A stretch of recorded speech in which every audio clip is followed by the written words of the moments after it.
Okay all friend, এই দেখো আজকে এই মটন রান্না হবে, ঠিক আছে। আর এই যে আলু ভাজা হয়ে গেছে, এই যে মটনের মশলা হচ্ছে,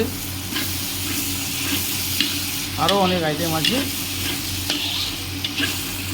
যেমন ভেজ চাল আছে, ঝুরি আলু ভাজা আছে, চাটনি আছে, পাঁপড় আছে, আমের চাটনি আছে।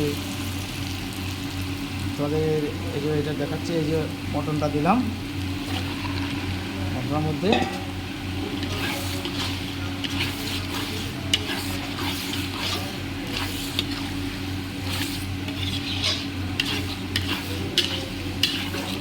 এটা এখন টমেটো হালকা আছে হবে,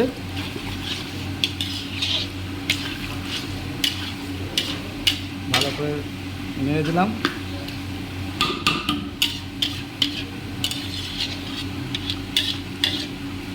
ঠিক আছে, ওকে বন্ধুরা। আর এই দেখো এখানে আলু ভাজা হচ্ছে, আরও পরে দেখো অনেক আইটেম আছে। Okay all friends.